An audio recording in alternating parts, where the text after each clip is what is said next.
OBC সংরক্ষণ ইস্যুতে তীব্র প্রতিবাদ জানিয়ে এসডিপিআই এর কলকাতায় আলোচনা সভা।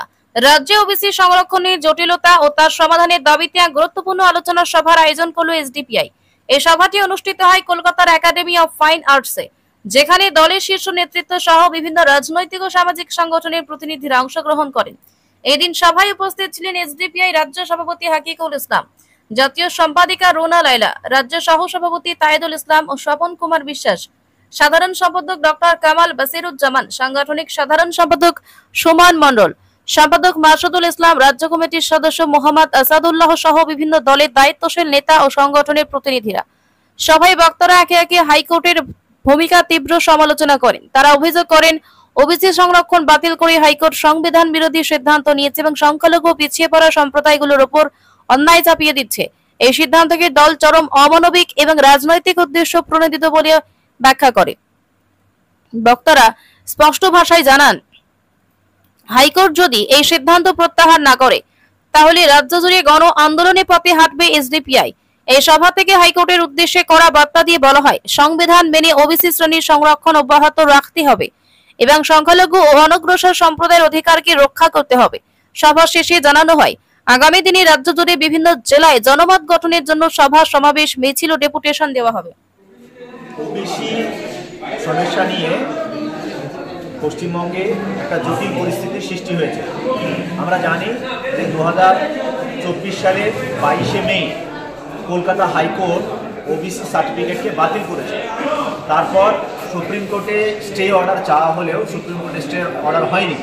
সুপ্রিম কোর্ট থেকে রাজ্য সরকারকে 3 মাসের একটা সময় দিয়েছিল যে আপনি সার্ভে করে সার্ভে রিপোর্ট করুন, জমা দেন। রাজ্য সরকার 3 মাসের একটা সার্ভে করে এবং সেটা মন্ত্রিসভায় পাশও করে, কিন্তু সেই সার্ভেতে অনেক ত্রুটি আছে বলে পশ্চিমবঙ্গে কলকাতা হাইকোর্ট সেটাকে স্টে করে। এখন যে সার্ভে রাজ্য সরকার করেছে সেই সার্ভেতে কী কী ত্রুটি আছে সেগুলা আমাদের এখানে আলোচনা হয়েছে। বিশেষ করে এই যে জটিল পরিস্থিতির সৃষ্টি হয়েছে, এই জটিল পরিস্থিতি থেকে কিভাবে রাজ্যে যে ওবিসি সম্প্রদায়ের মানুষ আছে, টোটাল ওবিসি যারা বেনিফিশিয়ারি, তারা এই যে অসুবিধা সৃষ্টি হয়েছে এই অসুবিধা থেকে কিভাবে বাঁচবে তা একটা সমাধান সূত্র বের করার জন্য বিভিন্ন পলিটিক্যাল পার্টির নেতা, সামাজিক সংগঠন, বিশেষ করে যারা ওবিসি নিয়ে কাজ করছে, শেরশাবাদিয়া হোক, নস্য শেখ হোক, এবং যারা এই সমস্ত বিষয় নিয়ে কথাবার্তা বলছে, বিশেষ ব্যক্তি, সে ইউনিভার্সিটি প্রফেসর হোক বা কোনো সাংবাদিক হোক, তাদেরকে আমরা ডেকেছিলাম। ডেকে এই যে জটিল পরিস্থিতির সৃষ্টি হয়েছে তার একটা সমাধান সূত্র বের করতে চেয়েছি। আজকে সবাই মিলে বসে একটা সিদ্ধান্ত হয়েছে যে একটা কোঅর্ডিনেশন কমিটি হবে। সেই কোঅর্ডিনেশন কমিটি মূলত এই যে সমাধানগুলো সবাই মিলে বললেন সেটা আর এক্সিকিউশন করবেন। এটা হচ্ছে আজকের আলোচনার মূল বিষয়বস্তু।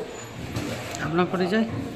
আমি হাকিকুল ইসলাম, সোশ্যাল ডেমোক্রেটিক পার্টি অফ ইন্ডিয়ার পশ্চিমবঙ্গ রাজ্যের সভাপতি, আজাদ সমাজ পার্টির পশ্চিমবঙ্গ রাজ্যের মেইন ইনচার্জ। আজকে মূলত এসডিপিআইয়ের উদ্যোগে ওবিসি সমস্যা নিয়ে আলোচনা ছিল। কারণ ওবিসি মুখ্যমন্ত্রী গত 14 বছর ধরে মুসলমানদের ওবিসি তালিকায় সংরক্ষণ দেওয়ার প্রতিশ্রুতি দিয়ে তালিকাভুক্ত করে রেখেছে এবং সার্টিফিকেটও ইস্যু করেছে দেদার। মুসলমানরাও আনন্দে নাচছিল, যা আজ পর্যন্ত কেউ করেনি। মুখ্যমন্ত্রী আমাদের ভরিয়ে দিয়েছে, 100টার উপরে পদবীকে ঢুকিয়ে দিয়েছে। এবার আজকে যখন কেউ হাইকোর্টে চলে গেছে, যাদের অবৈধভাবে ওবিসি দেওয়া হয়েছে, সার্টিফিকেট দেওয়া হয়েছে, তো আদালত যখন চাইলো তখন দেখা গেলো মুখ্যমন্ত্রী কোনো সার্ভে করেনি। এরা যে কেন, এরা যে আর্থিকভাবে পিছিয়ে পড়া মুসলিম জাতি, তার একটা তো দলিল চাই, সার্ভে রিপোর্ট চাই, সেইটা তিনি করেননি। এবং তারপরে উনি হাইকোর্ট থেকে সুপ্রিম কোর্টে চলে গেলেন, গিয়ে একটা অ্যাপিল করে চুপ করে বসে থাকলেন। উনি কোনো সার্ভেও করলেন না, প্রস্তুতি নিলেন না। শেষবেলায় যখন আদালত তাকে বলল তুমি রিপোর্ট পেশ করো, তখন তড়ি গড়ি একটা গোজামিল দিয়ে রিপোর্ট তৈরি করে দিলেন। সেই রিপোর্টটা রিজেক্ট হয়ে গেল। এখন 5 লক্ষের উপরে ওবিসি সার্টিফিকেট হোল্ডার পাগলের মতো ঘুরে বেড়াচ্ছে, তারা দিশেহারা। অনেকের অ্যাডমিশন হয়নি, অনেকের চাকরি বিপদে আছে। কাল কি হবে এই বাংলার মানুষ চিন্তিত। বিশেষ করে মুসলিম সমাজ খুব চিন্তিত।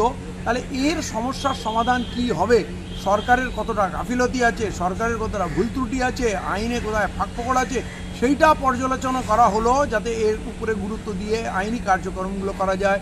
সার্ভে রিপোর্টে যদি কোনো ঘাটতি থাকে সেইটা কি করে সরকারকে সহযোগিতা করে পুরো করা যায়, কি করে আদালতের হাত থেকে মুসলমানদের এই অধিকারটা বার করে নিয়ে আসা যায়, তারই আজকে একটা চিন্তন সভা ছিল। একটা গ্রুপ তৈরি হচ্ছে এবং তারা আগামী দিনে এই কর্মসূচিটাকে নিয়ে, এই বিষয়টাকে নিয়ে তারা এগিয়ে যাবে, এটাই আজকে সিদ্ধান্ত।